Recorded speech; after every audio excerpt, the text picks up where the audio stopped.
The Republican Zone is brought to you by Drew Murray, a modern view from the Republican lens, covering local and national news, understanding that one size doesn't fit all when it comes to politics. The Republican Zone airs Wednesday from 1 to 2 p.m. and Saturday from 3 to 4 p.m.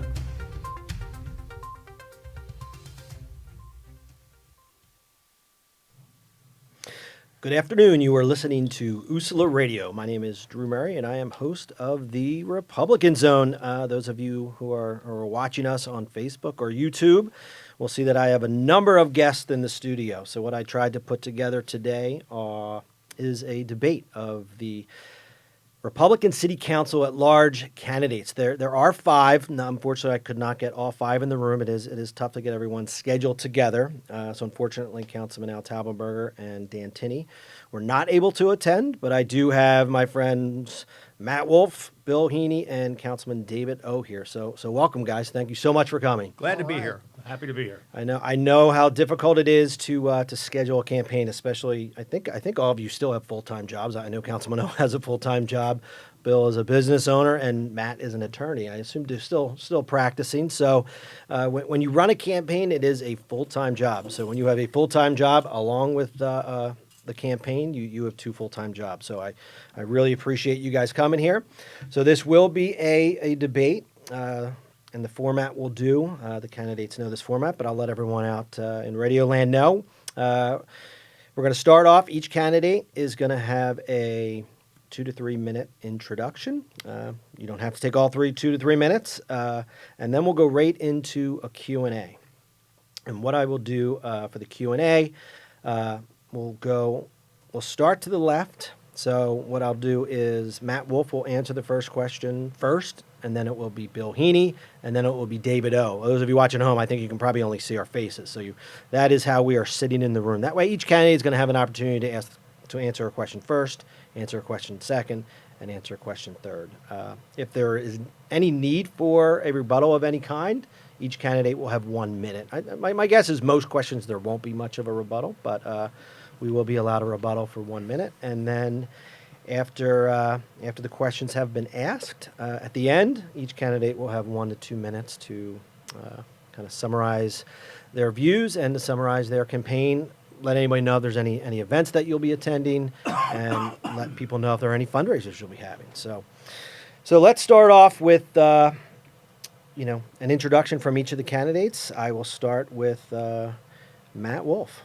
Okay. Well, I like to think that I have a three-pronged approach to the issues that I've been talking about in my campaign. First of all, there seems to be a total lack of common sense on city council and in the city in general. When I see Philadelphia holding itself out as a sanctuary city, which attracts illegal aliens to the city, which puts our safety at risk, which burdens our taxpayers with services they need, that just doesn't make any sense to me. Mayor Kenney and Larry Krasner want to have a so-called safe place for heroin addicts to inject poison into their veins. This doesn't make any sense to me, and thank God for Bill McSwain, our U.S. attorney, who's fighting this tooth and nail and has said that he would prosecute people that violate federal law, which this would do. When I see the city passing a resolution trumpeting then-convicted felon Meek Mill and declaring Meek Mill weekend, this just does not seem to be the direction the city should be going. Secondly, this city has an unfortunate heritage of public corruption. How many public officials have gone to jail? And looking at city council in particular, we see one city councilman who is under federal indictment and facing a criminal trial.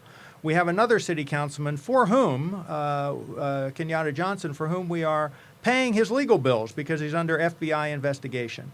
It's also been reported that the president of City Council, Darrell Clark, is under investigation by the Inspector General for what would appear on the surface to be unscrupulous land deals that he had his fingers in, according to reports. Thirdly, we need to look at hard policy issues. We are the poorest big city in America by many measures. How did we get there? We have some of the finest universities and hospitals in the world in this region. We have a public transportation infrastructure you could not replicate. We're positioned between New York and Washington with Amtrak, with freight train service, with a port, with an airport.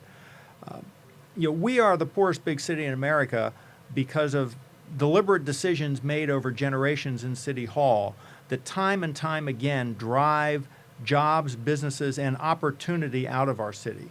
And we need to look at our tax system. We need to reform it. We need to look at the many regulations that we pile onto businesses here in the city that they don't have on the other side of City Line Avenue that drive opportunity away. And those are kind of the three broad areas that I like to talk about.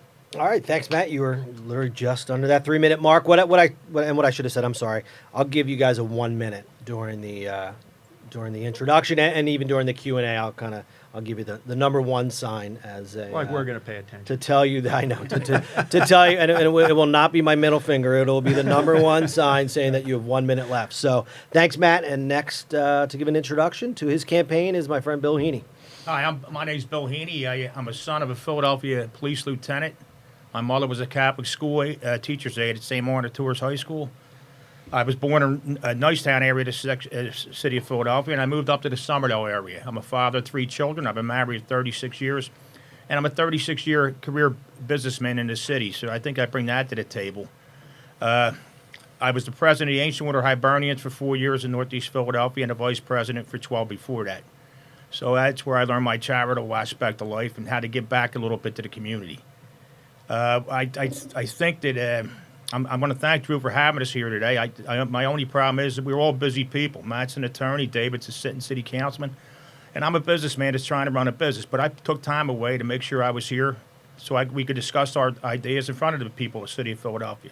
Apparently, Mr. Tinney's too busy to come out and talk to people. Or not. I'm happy to be here, and I'm looking forward to this debate. Thank you. All right. Thanks, Bill. And next, my friend, and I didn't say my friend Matt Wolf, but Matt Wolf is my friend. So I want to make sure everyone knows we're all friends in this room. Next, my friend and fellow Red Devil Dickinsonian, Councilman David O. That's a touch of favoritism, I I think. know, It I sends know. a subtle message, right? It wasn't meant to. two former Dickinson football stars. Oh my Wow. goodness! Wow. Hey, listen, I kept the bench warm, not like Drew here, big star. Well, thank you very much for inviting all of us here, and I appreciate it. I have been serving on city council, and a lot of times politicians like to talk about their wins. I like to talk about my wins as well, things that I've done that have been successful. But these days, I find myself talking about my losses on fighting the property assessments and the overly high property taxes, which are illegal in 3 ways. And I do talk about that, and I have lost twice on bills fighting the property assessments. I talk about my fight against the wage tax and losing on that. Or how about reimbursing teachers for the money they spend out of their own pocket to pay for things that are required by the schools? How could you lose on that? Or how about parents who are called not at fault parents because they were never alleged to have done anything harmful to their children, yet their children are placed in foster care for years and then put up for adoption? These are atrocious things. And then there's things that we can fund, like Community College of Philadelphia, where according to state law, the city is supposed to pay a certain amount. That's why I introduced a bill to transfer $19 million to fund a community college this year. The money that is required by state law. And the students at community college are not to pay more than 1/3 the operating cost in tuition, but they're paying 55%, going to 60%. There's no one who will disagree that an education, a certificate, a 2-year or 4-year degree is a way to combat many of the ills in our city. How could we lose that? And then I did, and I'm proud to say that I introduced a bill that transferred $64 million to honor the firefighters' contract. And that was supported by my colleagues on City Council. There are many good things that my colleagues try to do. There are many good things we do. But what I point out is where I have lost, and I have led that fight against those things. And I think it astounds people. And it's important that we have a diversity of opinion, that we have people that are fiscally responsible, that put interests of our economy forward, the business owners, the people who invest, the people who create jobs, because government cannot pay its way out of this problem. And I think that is important for us to do. So with that, I'm happy to ask for everyone's support. I'm in the middle of a fight. I fight a lot. I'm in a deep challenge, and I look forward to continuing that fight next term. Thank you. All right, thank you, David. So now on to the Q&A portion, what most people want to hear about. So, question number one is going to be directed to all three of you, obviously. My friend Matt Wolf will be the first to answer this. So, and these questions are based on what I heard on the campaign trail, and I'm sure what you guys have heard on the campaign trail. So it's probably none of these questions are probably the first time you've heard them. I may ask them a little differently than you've heard to date. But first question. So Matt, what are your opinions on the tax abatement? Should it continue as is? Should it be modified? Should it be eliminated? And if you were to modify it, how would you modify it? Well, with the tax abatement, there is a certain amount of unfairness about that sort of situation, but a big component of it is economic, and the economic studies that have been done by Mr. Gillen or Professor Gillen at Drexel have shown that the tax abatement has brought in more revenue to the city than it has cost. So, we need to consider how, if we eliminated the tax abatement, how we would eliminate or how we would make up that revenue or what we would cut, because that is the way budgeting works. What I would actually like to see is an economic study to look at those sort of options. It's always seemed to me that if we used some of the money that goes into the tax abatement to reduce the wage tax at a higher rate than we have been reducing it, that would bring more economic development to the city and therefore more revenue. As over time we've been reducing the wage tax almost infinitesimally, year by year, and it might be counterintuitive, but as we lower the wage tax rate, wage tax revenue has increased. Now, it's more complicated to say. There are a lot of reasons for that, but one reason certainly is that when you lower, when you tax something, you get less of it. When you lower a tax, you get more of it. So by lowering the wage tax, that is an incentive for businesses to expand jobs in Philadelphia, to bring jobs to Philadelphia. And since we have been lowering it over time, I think that businesses have greater confidence in Philadelphia's future.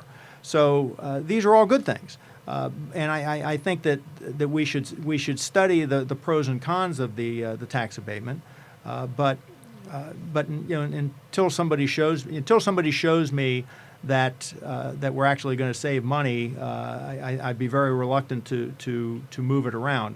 And those people that say we got to eliminate tax abatement because those schools need the money are just flunking Economics 101.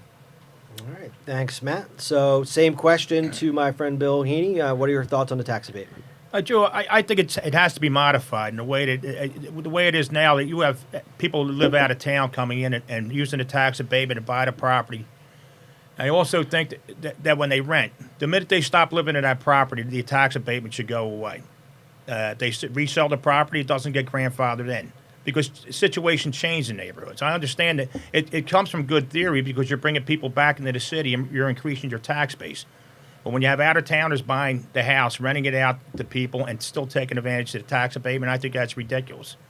And I think it's something that's got to stop. It's not fair to the guy who gets up every day with an older house and goes to work and pays his taxes that some guy who has no vested interest in the city of Philadelphia comes in and gets a tax break when he doesn't. I think the fairness has to be looked at.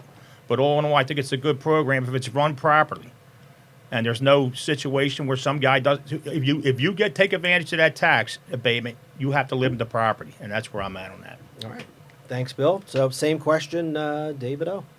Yeah, I believe it has to be modified. I mean, the tax abatement in and of itself is a state program.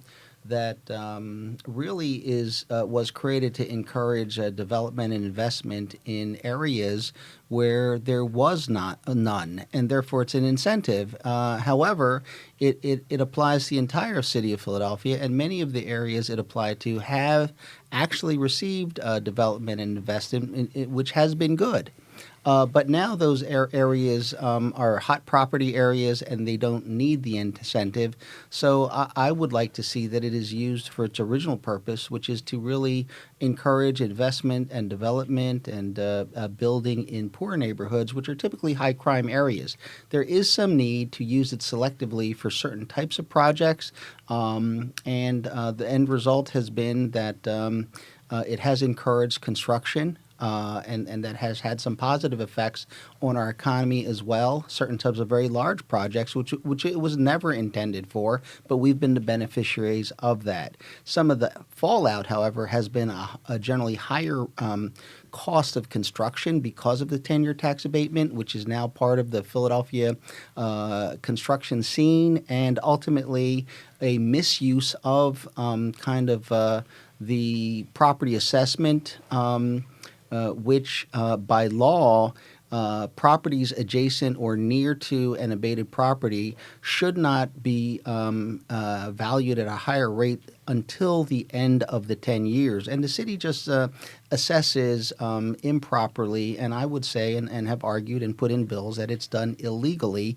And so people confuse that their high rate of tax is related to the 10-year tax abatement, but it is actually related to the property assessment process. All right, thank you. So I think this is actually a good time to take a quick 2-minute break. You were listening to Usula Radio, and we'll be back in 2 minutes.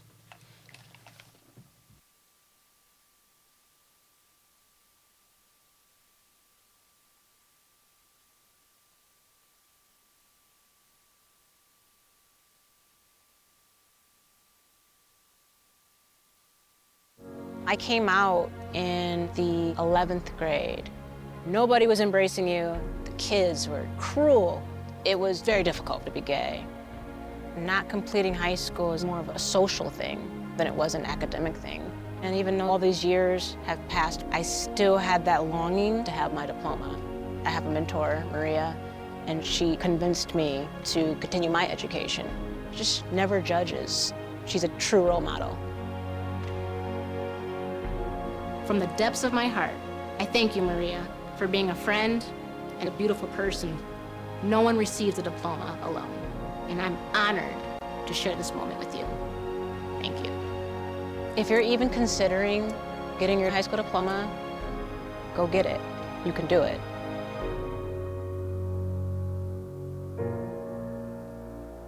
Find free adult education classes near you at finishyourdiploma.org.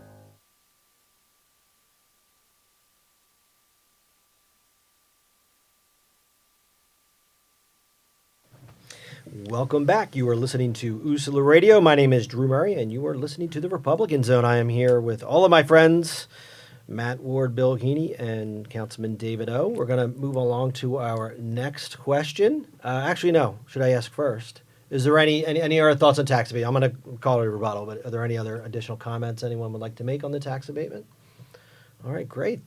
So, on to the next question. So, this is going to be, again, posed to all three, but we're going to start with Bill Heaney. So, homicides are up 2% from 2018 and 10% from 2017. In total, from 2017 to 2019. So, it's not 12 in total. So, it was about 8 and 2. With homicide statistics decreasing on average across the United States, why do you think they're increasing in the city of Philadelphia? Well, I got one name for you for that. It's Larry Krasner. He is the worst politician. I'm 60 years old, been around a long time, seen a lot of terrible politicians in this town. This guy's the head of the list. His main goal in life, he's actually a public defender who's in the DA's office today. And his main goal in life is to handcuff cops and let criminals out and loose. I mean, I've experienced it personally.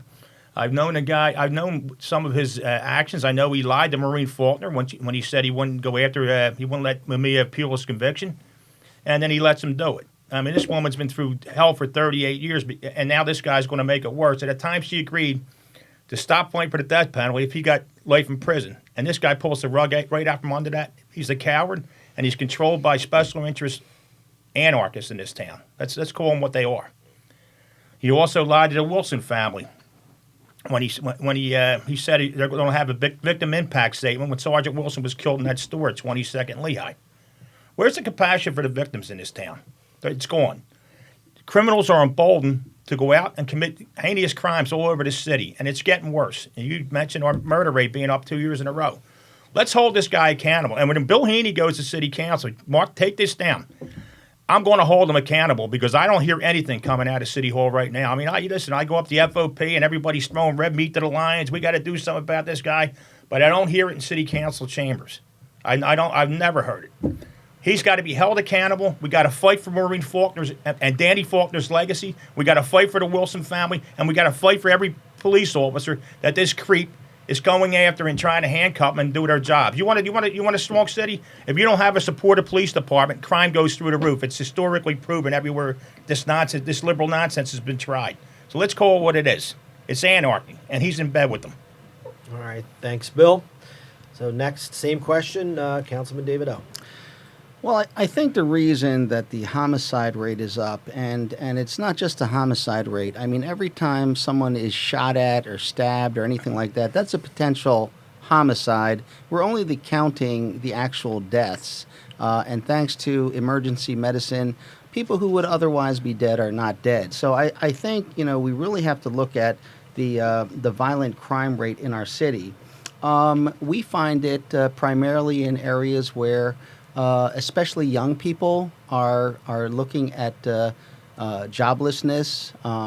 They have no real support, poor quality education, things like that.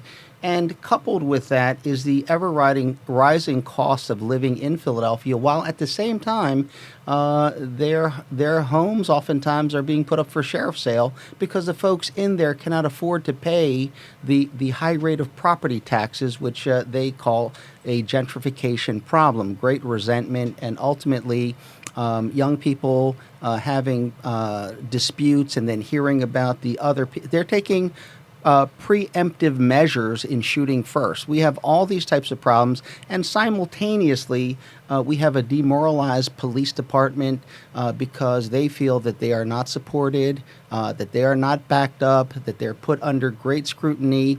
They're supposed to perform their jobs under tremendous pressure, and it's almost an incentive not to do the work. And then what I hear a lot is, why should we do this when the offenders and the criminals are just going to be released? Well, they should, but yeah, it is very challenging. And then the policies of the current DA, and I have spoken to him and I've spoken out in City Council, is one where he is very proactive in trying to mediate the results of the justice system. Whereas, in fact, he's not a mediator. His role is to be a prosecutor and to let the system, which is really based on an adversarial process, vigorous defense, vigorous prosecution, police doing what police do, social workers doing what social workers do, I think is part of the problem, because we are releasing felons, violent offenders back into neighborhoods where they have continuing problems, and that is resulting in more and more crime. So I have spoken to the DA, Larry Krasner. I disagree with his policies, but I will say he was elected. I think it's important that we hire the police, we hire them properly, we equip them, we back them up, and we make sure that they have the best tools possible. I do argue with the DA. One of the things he doesn't want to do is he doesn't want to make arrests on quality of life crimes, such as prostitutes sitting on your porch or people selling drugs in front of your car. That's a good way to chase people out of Philadelphia, and it leads to violent crimes. All right, thank you, David. Next, Matt Wolf. Well, to touch on what David said a little bit, David hit on some of the right issues with the district attorney and the mayor's relationship with the police, although he didn't point it out quite that way. But he talked about what I'll refer to as a lot of sociological issues that, frankly, I just don't buy. I think it's a lot simpler than that. I really think that having the worst district attorney in America, in Larry Krasner, is the biggest. You got to look across America and look at other cities, other peer cities that we have that where the homicide rates and the violent crime rates are going down, not up. And then you look at Philadelphia and you scratch your head and say, well, what's different here? Well, we have a different sort of district attorney, and that's not good for Philadelphia. Thank God for Bill McSwain, our U.S. attorney, who at least in a few cases has managed to pick up, because the U.S. attorney has concurrent jurisdiction on some criminal issues, has managed to pick up the prosecution on some things that Larry Krasner fumbled the ball on.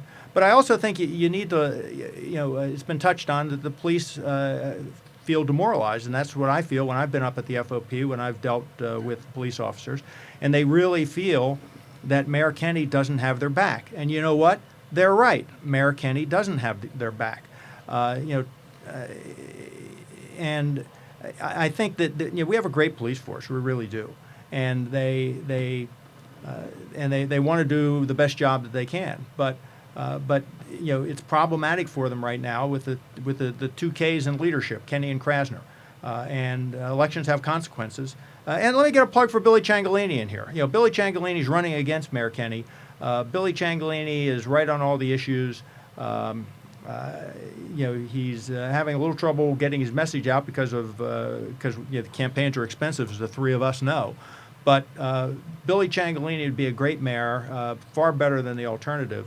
And we need somebody like him. But it comes down in Philadelphia. What's different is we have Larry Krasner as district attorney. We have Mayor Kenney as mayor.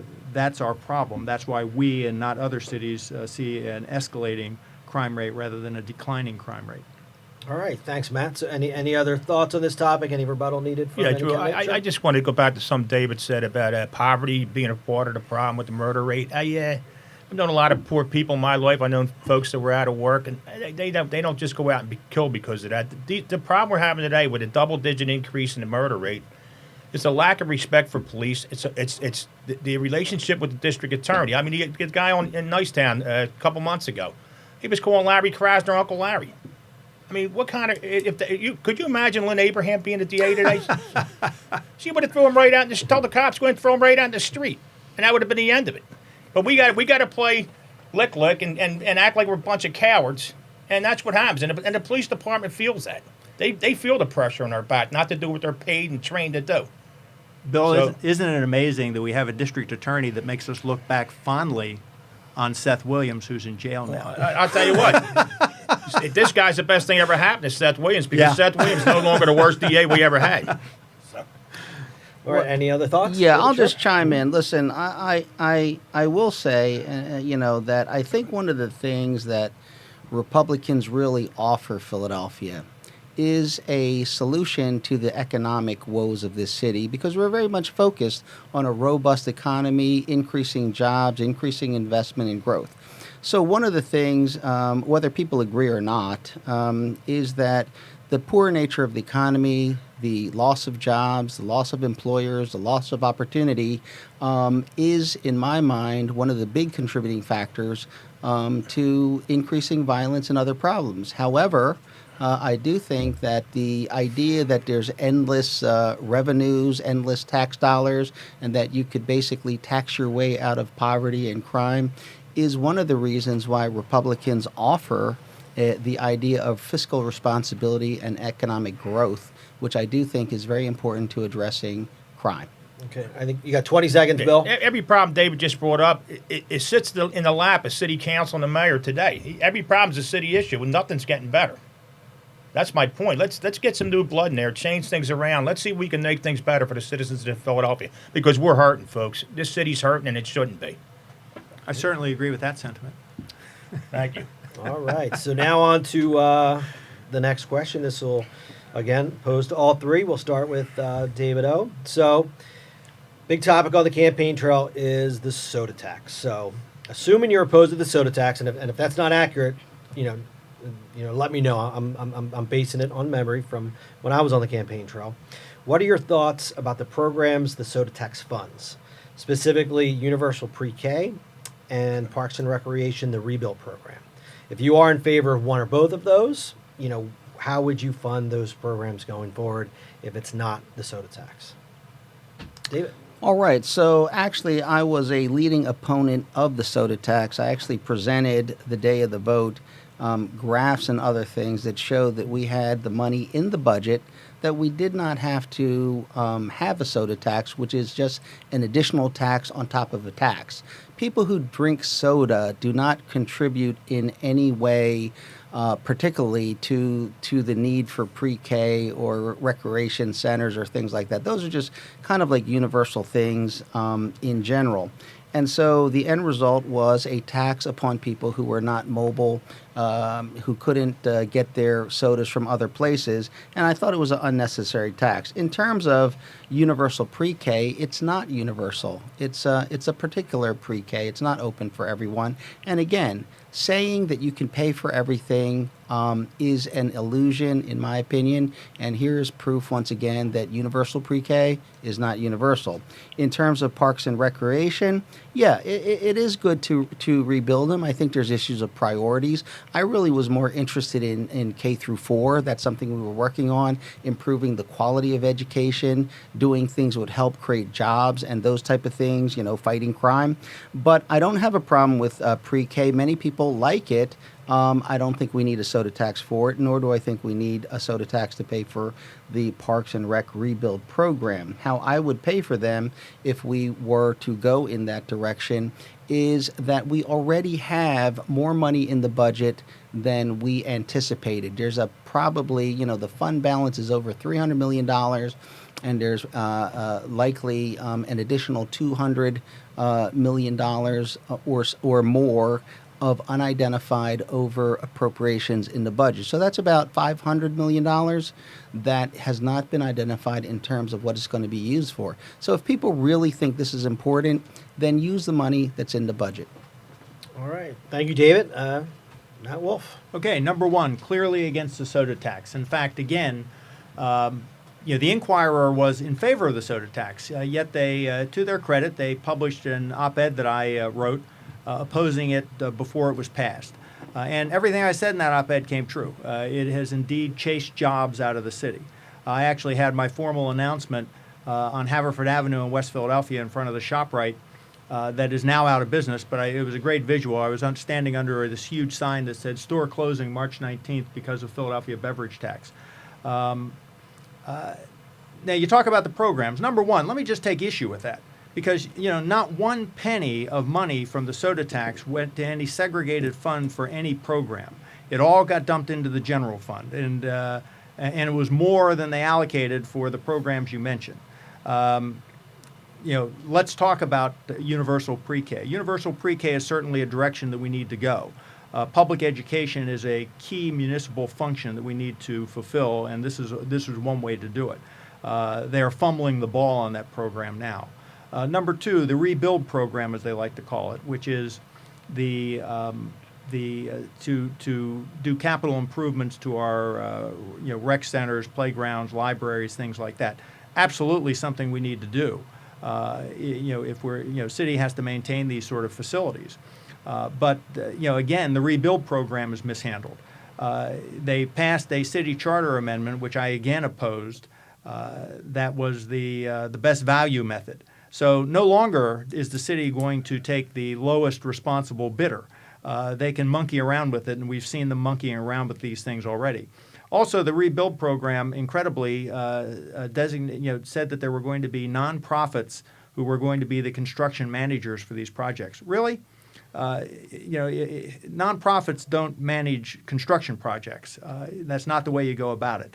Again, I think if you put a magnifying glass up, you'll see a lot of connections between Democratic politicians and the people who are running those nonprofits.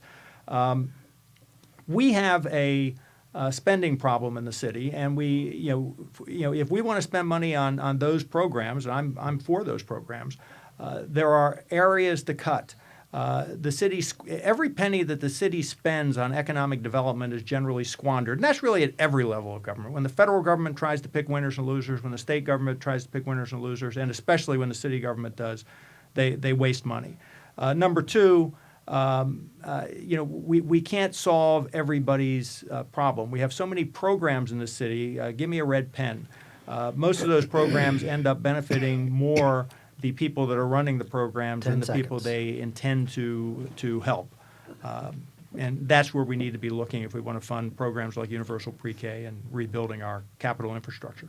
All right. Thanks, Matt. So next, Bill Heaney, same question. Yeah, I'm against the soda tax, and here's my reason. There's a couple of reasons for it. Number one, it's a money grab going into the pockets of small business in Philadelphia. I was on the board of directors of United Tavern Owners of Philadelphia back in the 90s when they told us that liquor tax was going to be around only for a couple of years because they're going to straighten out the ills of the school district. Well, now it's been 25 years since that tax went into play, and it's not going anywhere. Now they go after sodas. Now, a lot of people go, well, it pays for my kids to go to school. And we had money we had a surplus in the general fund we could have used for that. We could have taken it right out of the surplus and paid for what we need. And for the small businessmen to get taxed in the city, this is why everybody's moving out of Philadelphia. All the businesses are running from this city because they're tired of the city government sticking their hand in their pocket every time they turn around and they come up with a new idea to take money off them. So I don't think it's fair to the small business people in Philadelphia. And I definitely don't think it's fair to the poor people in this city because if you live in Chestnut Hill, you can get in your car and drive to Flower Town, pick up all the soda you want. A lot of these people who live in the inner cities don't have that ability. They have to pay that tax, and it's crushing. They can't afford a soda to begin with, and now you're driving the cost up dramatically. And I don't think that's fair to the average person in this city, and that's who I'm fighting for. I'll fight for the taxpayers of this city of Philadelphia to get rid of these unfair taxes. Thank you. All right. Thanks, Bill. Any further thoughts on the soda tax? Any rebuttal? All right. So I think this is the perfect time to take a very quick break. You are listening to Usula Radio, and we'll be back in a couple of minutes. Our hearts are made stronger by how we treat others. Put her there. The light you share can impact those around you, but so can the darkness. Later, twerps. Did Pete saying mean things bother you? So when you reach out to another person, take a moment to consider how they will feel and let your heart be the key to making a difference. Because of you, someone's entire day, year, or even life can change. In every heart, there's hope.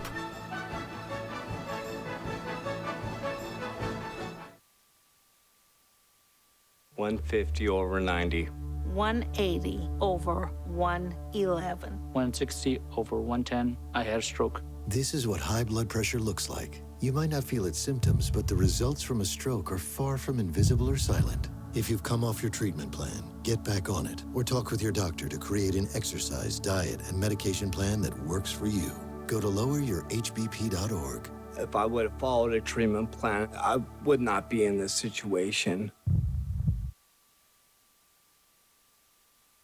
Not completing high school is more of a social thing than it was an academic thing. Even though all these years have passed, I still had that longing to have my diploma. I have a mentor, and she convinced me to continue my education. No one receives a diploma alone.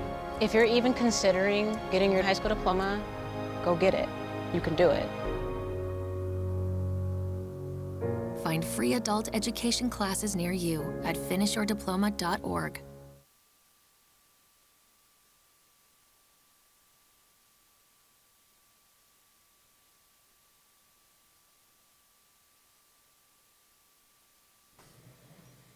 Welcome back. You were listening to Usula Radio. My name is Drew Murray, and I am the host of the Republican Zone. So we're going to move on to our next question, and we're going to touch on gentrification, which is a huge issue here in the city of Philadelphia. It's talked about often, both on the campaign trail and in the newspapers and just discussions in general. So this will be, again, to all three, but we're going to go to Matt Wolf first. So gentrification is a huge issue in Philadelphia. What are your thoughts on gentrification? Is it a positive thing? Is it negative? Is it a little bit of both?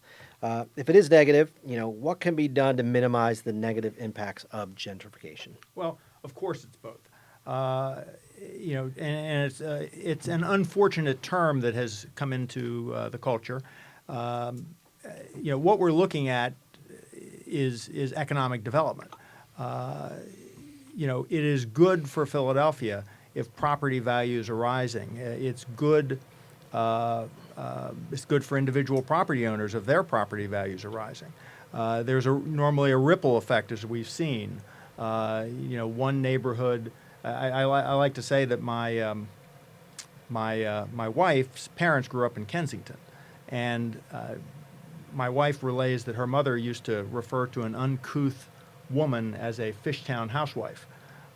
People in Kensington looked down on the people in Fishtown. Her mother would be, scratching her head, seeing a $1 million home in Fishtown now, and there are $1 million homes in Fishtown. But there's of course a negative side to this. We have, there is displacement. I've actually seen some studies recently that say that there's not displacement, and they don't make sense to me because I see the displacement. And that poses a difficult problem. I don't think that we want to put the brakes on economic development, but we do need to do more to increase affordable housing. In my mind, the biggest bars to affordable housing are the restrictions that are placed on new housing that we have in Philadelphia, all of which have some good pieces to them and have their place. But every zoning restriction that restricts density makes affordable housing more expensive. Every environmental regulation that we put, and some of these environmental regulations are essential, some of them are important, some of them not so much. Every parking restriction we put increases the cost of housing, and that's what we need to take a hard look at that to see how we can ameliorate the negative effects of economic development. All right, thanks, Matt. So next, Bill Heaney, what are your thoughts? Well, I think there's good and bad in gentrification. Raising up the financial stability in a neighborhood, I think, is a fantastic move. The problem I have is you have a guy that's lived in a neighborhood for 30, 40 years, paid his taxes all his life, went to work, and now he's at a point now where he can't afford his taxes. I don't think that's fair for long-time neighborhood residents. I think we should put a freeze on their taxes until they sell the property. And then we tax the gentrified properties at a different rate. I think we're leaving alone the people who've been here and paid their dues in Philadelphia. And we have to take care of them the best way we can. And another way to raise money that we don't do is try to bring businesses into Philadelphia. You can't throw a baseball in some neighborhoods, this being one of them here on American Street. We just can't, you don't hit an abandoned factory.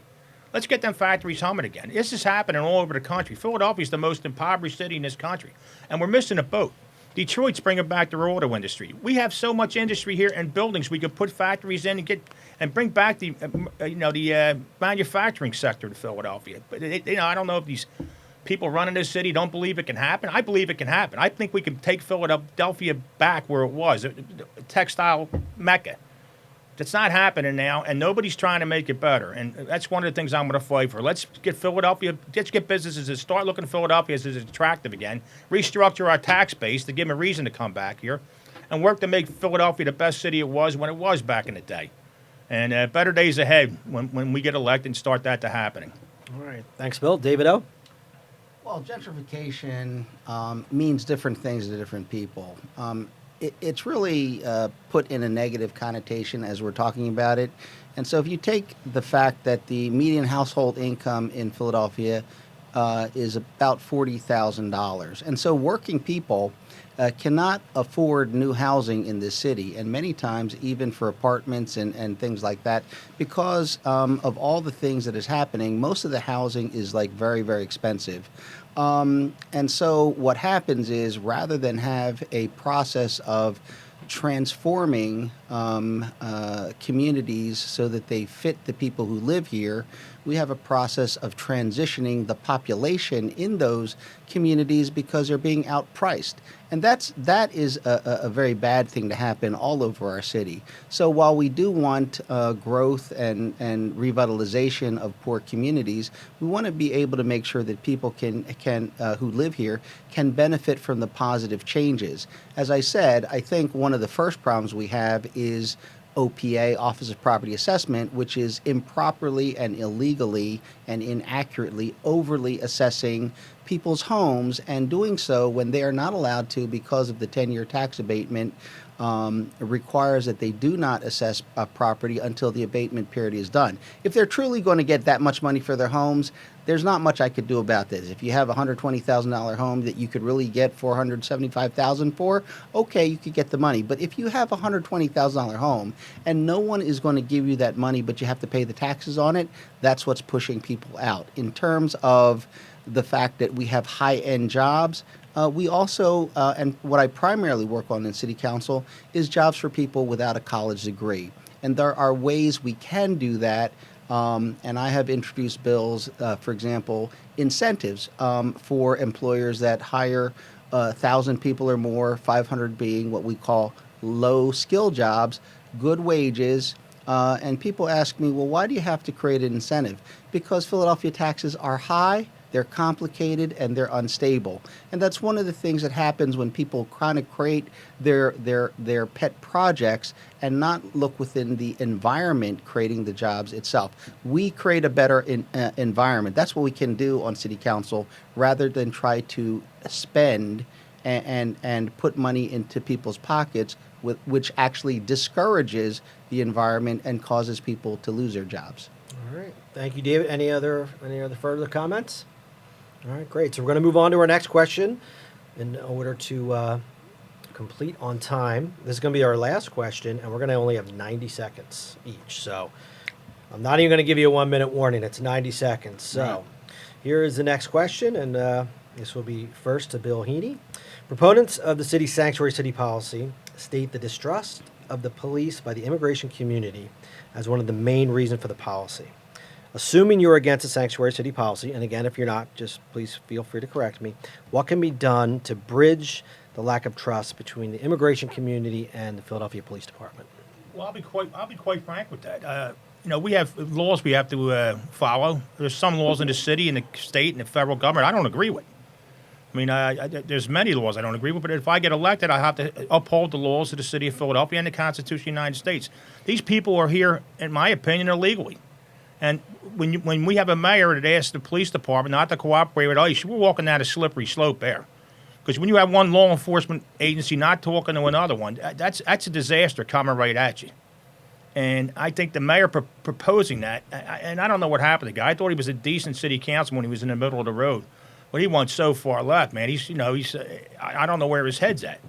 And to not cooperate with ICE and to make them look like the bad guy and to make law enforcement look like the bad guy and tell them not to work with each other, that's going to kill people in the end. So I have compassion for the people who live in this city all their lives, paid their taxes, did the right thing. I'm running for city council in Philadelphia. I'm not running in Tijuana. So my goal is to help make lives better for our citizens. I'm not worried about them. They broke the law to get here in the first place. So let's take care of the people who are law-abiding in this town.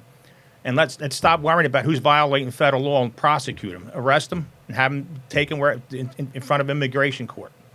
And we'll adjudicate the crime and find out what has to be done. But telling one agency not to talk to another one is terrible. Is terrible policy. All right, thanks, Bill. Same question, Councilman O. Yeah, I'm very much a person who's very much pro-growth, pro-immigration, and those type of things. However, I oppose the sanctuary city ordinance because actually what it is not sanctuary. It's a nice sounding word, sanctuary, but what it really is an executive order by the mayor. It's not a legislative thing done by council or anything like that. It's just the mayor telling his police commissioner and his prison commissioner not to cooperate with federal immigration agencies, and that includes violent felons. They're not to release undocumented aliens who are violent felons in their custody, nor to even notify ICE or any other federal entity. What that means is you're just releasing dangerous people, and where do they go? Typically back into immigrant communities where they victimize that very population. And so I do oppose it, and I don't think that this executive order helps build trust between the police. All right. Thank you, David. Same question, Matt Wolf. Okay, I think I've already made it clear how strongly I feel that the sanctuary city policy is misguided. But to focus on the other part of your question, there is mistrust in the community with the police. Unfortunately, there are no short-term solutions to that problem. I will say that my experience some years ago, working with the 18th Police District's Neighborhood Advisory Council, when the police at that time had a strong initiative for community policing, which tried to bring police officers, with closer contact with the community and such. We put together 2 police mini stations in our communities were staffed by community people as well as police. These things did have an impact, but a very positive impact. But it takes a long time. You don't build trust up overnight. I'm for looking back to the successes of those programs. All right, thank you, Matt. Any other further discussion on Sanctuary City and the Immigration and Police Department relationships? All right, so this is the end of our Q&A section. We have about 6 minutes left. So what we're going to do is I'm going to give each of you, we'll say 90 seconds to summarize your campaign if you can, or if you want any other sort of announcement, if you have any campaign fundraisers coming up, if you have any appearances coming up over the weekend or any night this week. So to continue with our clockwise format, I'm going to go to Councilman David O. to answer. All right. Well, thank you very much for inviting me and everybody here to have the opportunity to talk to your listeners about our campaigns. I have been on council and fighting for what I think are very important policies and legislation, which some of them I talked about today, which I think most people would agree with me.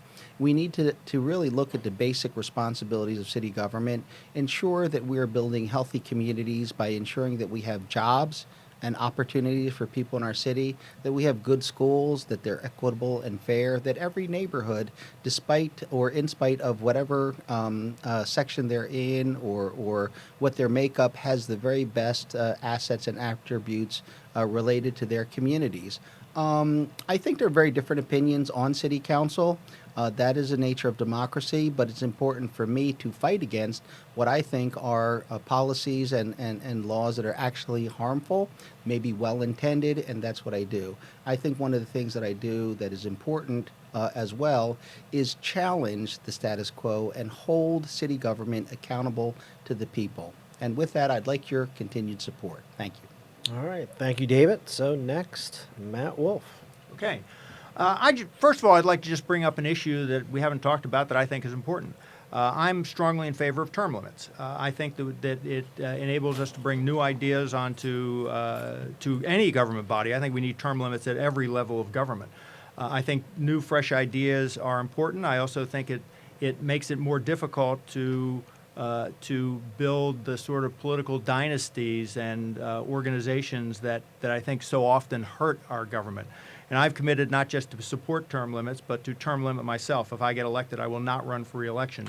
I want people to know that if I make a vote on city council, whether they like it or they don't like it, that they know that I didn't make that vote because I was worried about how it was going to impact my re-election. In terms of qualifications, I like to say I used to be a deputy attorney general. Ron Castile appointed me a special assistant DA in his nuisance bar program. But I think that my best qualification to be on city council is I'm not there now. And I hope I can count on your support. Thank you. All right. Thank you, Matt. So that was a plug for you too, Bill. Thank you, pal. There you go. Next, I need all the help I can get. Thanks, brother. But listen, I have a fundraiser set up for next Thursday, October 10th at the Union League. It's from 6 o'clock to 8 o'clock, and I appreciate anybody out there who wants to support me to show up and support me. This campaign's got 5 weeks left, and I've been running for this for over a year. And I knocked on doors all over the city of Philadelphia. I have a Facebook page, which is Bill Heaney for City Council. I can't hide anything I'm for. It's all out there to see. I've talked to the people. All I ask is vote for the one of the five of us who you think's going to work harder for you. Who do you think's going to fight the hardest for Maureen Faulkner? Who do you think's going to take on Krasner every day? I filed a right-to-know law against Larry Krasner with the state, asking for his gun declination numbers. He hasn't given it to me. We're appealing right now to the state. When I get to city council, I'm going to take this guy on. And other issues. I'm going to fight for the people of Fishtown, the people who think that the city's giving up on them. I'm going to fight for the people of the Northeast, South Philly, Roxborough, all over the Northeast. I'm going to be the guy who goes to war with you. If you look at the five of us and just vote for the guy you think's the biggest fighter running for this seat. And if I don't fit that bill for you, I'm sorry, but I think I'm the guy that can turn things around down City Hall. I won't take no nonsense, and I'll fight for this city every day I can because I love Philadelphia. Thank you. All right. Well, first and foremost, I want to thank all three of you for coming. I know how challenging it is to make room in your schedule to come debate today. I'm sure you're all pretty tired, and I appreciate you taking the time to come. So that's first and foremost. So to give a very quick background on the City Council at Large race, there will be 7 candidates who will get through, who will sit on City Council come next year, who will be voted in on November 5th. Traditionally, 5 will come from the Democratic Party, and traditionally 2 will come from the Republican Party. The one thing I will ask for you to do is to get out and vote on November 5th. I think it is extremely important to have diverse opinions on City Council. And I think the 2 Republicans, I know the 2 Republicans that sit on council help bring some diversity, City Council at large, I should say, help bring some diversity to City Council of Philadelphia. So please go out and vote. I'm a moderate. I used to be a Democrat. I've never been one to what they say, pull the lever. Please don't pull the lever. Look at every single candidate, every single individual candidate across the board, and vote for your heart. Vote for the person, the woman or man that you think is going to do the best job. So thank you very much. You are listening to Usula Radio, and my name is Drew Murray. Thank you.